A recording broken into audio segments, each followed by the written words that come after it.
اور غروب اس وقت ہوگا، پوری دنیا کے کوئی شہر کا نام لیں وہ حساب لگا کر بتا دیا کرتے تھے۔ ہماری الحمدللہ ان سے کافی ملاقات رہی۔ فیصل آباد جب میں گیا تو اس علم کے وہ بڑے ماہر تھے، اور ایک مرتبہ یہاں کراچی میں دو مولویوں نے بڑی ٹھوکر کھائی۔ ایک تو تھے مفتی عبد الرشید صاحب، بقول ان کے وہ علم توحید کے ماہر تھے، اور ایک مولوی محمد شفیع صاحب۔ ان کا کہنا یہ تھا کہ آج کل کے نظام الاوقات جو اس میں ہم لوگ جو فجر کی نماز پڑھتے ہیں یہ صحیح نہیں، جو سحری بند کرتے ہیں یہ وقت صحیح نہیں۔ انہوں نے اپنا حساب بتایا اور وہ جنگ اخبار میں چھپا کہ صاحب یہ وقت جو ہے جس میں ہم لوگ اذان کہتے ہیں یہ وقت درست نہیں ہے۔ ان کے نزدیک اس میں دو قسمیں تھیں، ایک صبح صادق، ایک صبح کاذب۔ تو کہتے ہیں یہ صبح صادق نہیں، صبح کاذب ہے جس میں آپ اذان کہتے ہیں۔ یہ میں نے سارا فارمولہ مفتی افضل حسین صاحب کے سامنے رکھا، تو انہوں نے ایک 16 صفحے کا رسالہ اس کے رد میں لکھا، اور وہ رسالہ اب تک میرے پاس موجود ہے۔ ایک مرضی مسئلہ دوبارہ زندہ ہو گیا، جنگ اخبار میں چھپا، تو میں نے پھر وہ رسالہ ان کو دیا کہ بھائی اس کا تو رد ہمارے علماء کر چکے ہیں۔ جو نظام چل رہا ہے، جیسے ہمارے یہاں دارالامجدیہ کا کیلنڈر ہے، یہ ہم نے کہا یہ نظام صحیح ہے، اور اس کو مفتی افضل حسین صاحب نے علم توحید کے اعتبار سے دلائل سے اس کو رد کیا۔ پھر اس کے بعد ایک صاحب نے مجھ سے رابطہ کیا جو شاید اس علم کے جاننے والے، ہمارے حوالے جب یہ بیان چھپا تو انہوں نے مجھے فون کیا کہ میں آپ سے بات کرنا چاہتا ہوں۔ میں نے کہا دیکھیے کیا بات کرنا چاہتے ہیں آپ؟ کہنے لگی یہ جو آپ کا بیان آیا۔ میں نے کہا دیکھیے میں خود علم توحید نہیں جانتا، اکابر علماء میں ہمارے ایک عالم دین تھے، ان کا وصال ہو گیا، ان کا رسالہ موجود ہے، وہ میں آپ کو دے سکتا ہوں۔ بحث اور ابحاث تو میں نہیں کر سکتا آپ سے، کہ اس علم سے میں واقف نہیں، لیکن میں نے جہاں تک کوشش کی تو ان سے رسالہ لکھوا کر لوگوں کے روزوں کی حفاظت کے لیے میں نے اخبار میں چھپوا دیا۔ تو آپ کا جی چاہے تو مانیے، نہ جی چاہے تو نہ مانیے۔ لیکن بعد میں مجھے پتا چلا کہ مفتی محمد شفیع صاحب نے اپنے اس مسئلے سے رجوع کر لیا، لیکن مفتی عبد الرشید صاحب جو ناظم آباد میں ان کا مدرسہ ہے، انہوں نے رجوع نہیں کیا، وہ اس پر اڑے رہے، اور اس کے بعد بھی انہوں نے کچھ لکھا، لیکن مفتی سید افضل حسین صاحب وصال فرما گئے تھے۔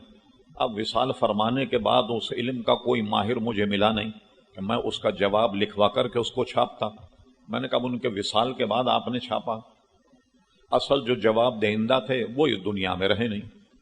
تو مطلب کہ اس علم کے ماننے والے الحمدللہ ایسے رہے اہل سنت میں، وہ جو کسی یونیورسٹی سے نہیں پڑھا، کہیں جرمنی یا انگلینڈ، لندن یا امریکہ میں نہیں پڑھا، اسی طرح دریوں پہ چٹائیوں پہ بیٹھ کر کے پڑھا، مگر علم توحید کے اتنے ماہر تھے کہ بڑے بڑے اہل علم ان کی وسعت علمی کو دیکھ کر دنگ اور حیران رہ جائے۔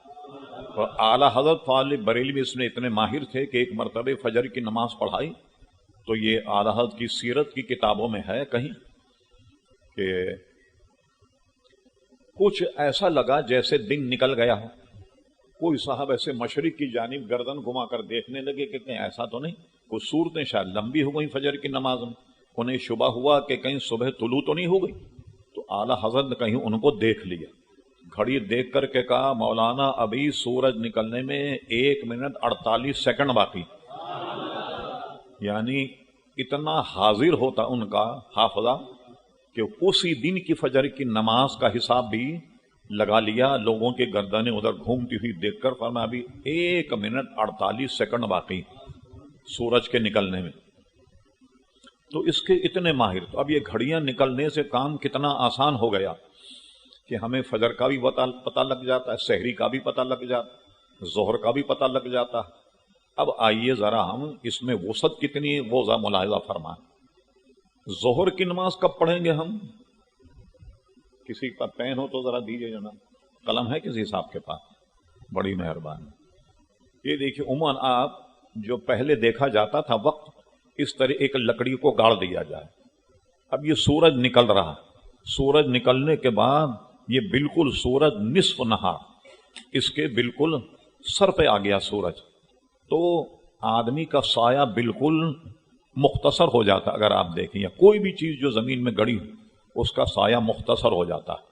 اس کے بعد اب سورج ادھر ڈھلنے لگا, اس کو کہتے ہیں زوال. لوگ سمجھتے ہیں نصف نہار, یہ زوال نہیں. زوال تو یہ اب سورج ادھر کی طرف نکلا, اب اس کا سایہ ادھر پڑنے لگا تو ظہر کا وقت ہو گیا.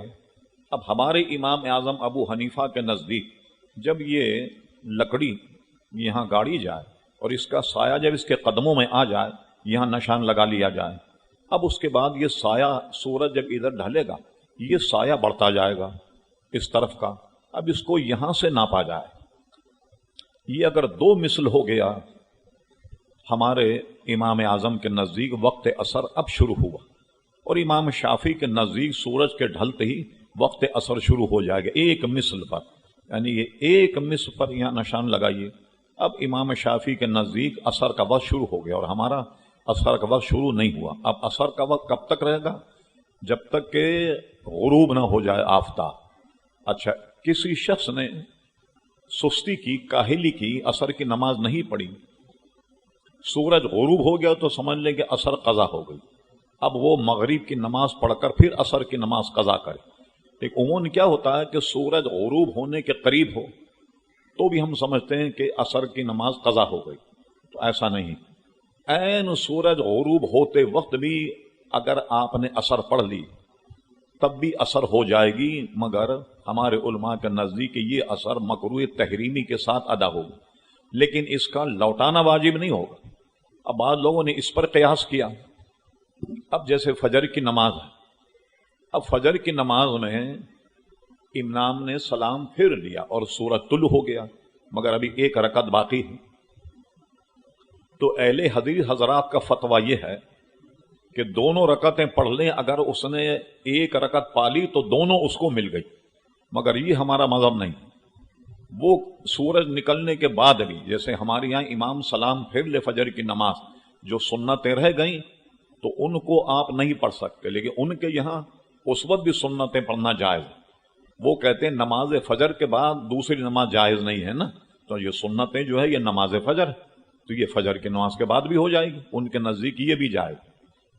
لیکن ہمارے نزدیک سورج طلوع ہوتے وقت جو نماز پڑھی جائے وہاں غروب آفتاب تک تو نماز کا اعادہ نہیں, مگر یہاں اگر سورج طلوع ہو جائے اور فجر کی نماز ابھی آپ نے نہیں ادا کی پوری اور دوسری رکعت میں سورج طلوع ہو جائے, اب آپ کو نماز لوٹانی ہوگی. اب یہ قیاس کیا جائے کہ صاحب وہ غروب آفتاب تک تو اعادہ نہیں, تو طلوع میں بھی یہ قانون رہنا چاہیے.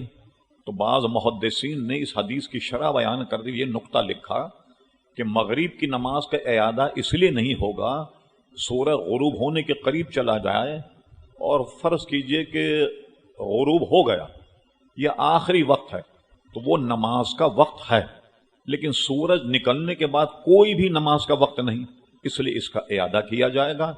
اور عصر میں جو ہے اس کا اعادہ نہیں کیا جائے گا, اگرچہ سورج غروب ہونے تک بھی اگر عصر پڑھ لے. یہ فعل اس کا مکروہ تحریمی ہے, گناہگار ہوگا کہ اس نے جان کر کے ایسا کیا. جان کر ایسا کرنا تو منع, سستی ہوتی ہے. کہتے ہیں چلو اب پڑھ لیں گے, شیطان بھی تھپکی دیتا ذرا 10 منٹ باقی ہیں ابھی آرام کرو پھر پڑھ لینا. اصل مسئلہ یہی. اور اس کا ایک طریقہ یہ ہے کہ اگر آپ ہمیشہ باوضو رہیں تو کبھی بھی نماز پڑھنے میں سستی نہیں ہو, ہمیشہ باوضو رہیں. بلکہ اعلی حضرت فاضل بریلوی تو ایک جگہ یہ بھی لکھا ہے کہ سونے کے وقت بھی وضو کیا جائے اور مسواک کیا جائے. اور بعض احادیث ایسی نقل کی جس میں یہ لکھا کہ مومن اگر مسواک کر کے وضو کرے اور سو جائے تو اس کی روح جو ہے عرش تک جاتی, عرش تک جاتی. تو باوضو سوئے تو اور فضیلت. اور یہ گزر چکا کہ وضو میں مسواک بھی ضروری, بلکہ ایک حدیث شریف میں تو یہ فرمایا کہ امت پر شاق نہ گزرتا تو میں مسواک کو فرض کر دیتا, ہے ایک حدیث میں کہ میں واجب کر دیتا اگر تم پر شاق نہ ہوتا. شاق کا مطلب یہ ہے جیسے ہم کہیں سفر میں ہوں پر مسواک نہیں, اور اگر مسواک فرض یا واجب ہوتی تو جب تک مسواک نہیں وضو نہیں ہوتا. پر میں نے امت کی سہولت کو دیکھتی ہوئی اس کو فرض نہیں کیا, ورنہ میرا جی تو یہ چاہتا تھا کہ میں اسے فرض یا واجب کر دیتا. لیکن امت پر شاق گزرتا اس لیے میں نے ایسا نہیں کیا۔ بہرحال میں عرض کر رہا تھا نظام الاوقات، وقت کی حفاظت کریں۔ ایک دوسری بات اس میں یہ بھی ہے کہ جو وقت ہمیں ملا ہے اس کی آپ قدر کریں۔ جو وقت گزر گیا یہ دوبارہ نہیں آئے گا۔ ہمارے یہاں وقت کا ضیاع بہت ہی ہمارے زندگی کا بہترین مشغلہ، یعنی ضائع کرنا وقت کو۔ اور وقت کا ضائع کرنا کیا ہے؟ آپ دیکھیں کہ تراویح میں تو پیر دکھ جائیں گے ہمارے 20 رکعت میں، پان کی دکان پہ 1 گھنٹے کھڑے رہیں، رات بھر چبوترے پہ بیٹھیں گے۔ ہمارے یہاں جوڑیا بازار وغیرہ میں رہتا تھا، لوگ رات کے 12 بجے اترتے تھے چبوترے پہ بیٹھنے، جس کا میں نے نام رکھا اوٹلا کانفرنس۔ چبوترے کو اوٹلا کہتے ہیں میمنی میں، تو یہ اوٹلا کانفرنس۔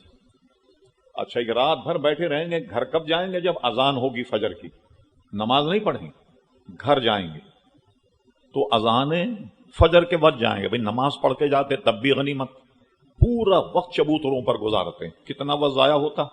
اور رمضان میں ہر نمازی مولانا کہتا ہے بھئی مولانا بہت دیر لگتی ہے، آپ ذرا جلدی پڑھا کریں تراویح۔ بلکہ ہر آدمی وہاں جاتا ہے جہاں تراویح جلدی ہوتی، یہ بھی مسئلے کا ایک حصہ ہے۔ میں نے سوچا اس کو ہی بیان کر دیا جائے۔ ہمارے یہاں یہ جو طریقہ نکلا ہے نا، 1 رات میں قرآن مجید کا ختم ہونا، 3 رات میں ختم قرآن۔ ہر آدمی ادھر جاتا ہے، ادھر جانے کے بعد اگر آپ حالت دیکھیں خود جا کر، جہاں 1 رات میں ختم ہوتا، مولانا صاحب قرات کر رہے ہیں، یہ پیچھے بیٹھے ہوئے سگریٹ پھونک رہے ہیں یا پان کھا رہے ہیں، جیسے ہی مولانا رکوع میں پہنچے فوراً جناب رکوع میں چلے گئے۔ بھائی ایسی زبردستی کی نماز پڑھنے کس نے آپ سے کہا؟ اطمینان سے پڑھیں 20 رکعتوں والی، جہاں 20 دن میں یا 22 دن میں یا 22 دن میں ختم قرآن ہوتا۔ 1 دن میں ختم قرآن تو ایسے ہی ہوگا کہ آپ پیچھے بیٹھے رہیے۔ اب معلوم ہے آپ کو کہ اب 1 رکوع ہوگا 27 پاروں کے بعد، اب کھڑے ہو جائیں اور فوراً اللہ اکبر کہہ کے رکوع کر لیں، پکی پکائی تازہ روٹی کھا لیں، آپ کو محنت کرنے کی ضرورت ہی نہیں۔ بلکہ ایک صاحب نے تو کیا کیا، یہ ہمارے یہاں ایک مسجد ہے، مشہور ہے وہ مولانا صاحب کہ وہ 20 منٹ یا 30 منٹ میں پوری 37 رکعتیں یعنی فرض اور واجب اور تراویح سب پڑھا دیتے ہیں۔ تو اتنی لمبی صفیں ہوتی ہیں کہ صاحب راستے بند ہو جاتے ہیں، اتنے آدمی ہوتے ہیں، راستے بند ہو جاتے ہیں، چاہے یعلمون اور تعلمون کے علاوہ کچھ بھی سمجھ میں نہیں آئے، مگر تراویح پڑھ رہے ہیں اور وہ پڑھیں گے جس میں وقت کم لگے۔ اور ایک صاحب نے تو ابھی زندہ ہیں اور ماشاءاللہ امامت بھی کر رہے ہیں، انہوں نے تو 17 منٹ میں تراویح کا ریکارڈ قائم کیا۔ علم ترا کیف والی تراویح 17 منٹ میں پڑھائی انہوں نے 20 رکعت۔ بتائیے آپ، دیکھا آپ نے کتنی ریس لگ رہی۔ اس لیے بعض لوگوں نے کیا کیا کہ جناب تراویح کی 8 رکعت پڑھ لی، 8 رکعت کر لی کہ صاحب 8 ہی رکعت ثابت ہو، اسی کو سنت بتا دے۔ علماء نے ہمارے تعاقب کیا، علامہ غزالی زمان کا ایک پورا رسالہ ہے، 20 تراویح پر 20 حدیث نقل کی۔ اسی طرح مفتی احمد یار خان صاحب رحمت اللہ علیہ نے بھی اس پر کافی کچھ لکھا ہے۔ ہمارے علماء اس کے قائل ہیں کہ تراویح جو ہے وہ 20 رکعت، اور 20 کے علاوہ 8 پڑھی جائیں تو یہ 8 تو یہ ہمارا مذہب ہے نہیں، نہ صحابہ کرام کا مذہب تھا۔ حضرت عمر فاروق رضی اللہ عنہ جب تراویح کی جماعت کھڑی کی تو 20 رکعتیں پڑھیں، اور چونکہ حدیث شریف میں ہے کہ جب رمضان کا مہینہ آتا جبریل امی آتے، حضور علیہ السلام کو قرآن سناتے یا حضور علیہ السلام انہیں قرآن سناتے۔ اب یہ جشن نزول کا مہینہ ہے یہ قرآن مجید کا، شہر رمضان الذی ینزل فیہ القرآن، کہ قرآن جو ہے وہ رمضان میں نازل ہوا۔ حضرت فاروق اعظم نے قانون بنایا کہ 20 رکعتیں ہوں گی اور اس میں قرآن مجید پورا پڑھا جائے گا۔ اور یہ فاروق اعظم کی دانش مندی تھی کہ جو حضرات دن میں ہم آپ جیسے جو قرآن نہیں پڑھ پاتے، کم سے کم رمضان میں پورا قرآن مجید سن لیں، اس کا ثواب تا قیامت حضرت فاروق اعظم کو ملے گا۔ کہ قانون بنا دیا 20 رکعتیں ہوں گی اور 1 مہینے میں پورا قرآن مجید امام تلاوت کرے گا، تاکہ اس طرح ہم پورا قرآن مجید 1 مہینے میں سن لیں۔ لوگوں نے اس کو 8 کر لیا۔ اب میں بالکل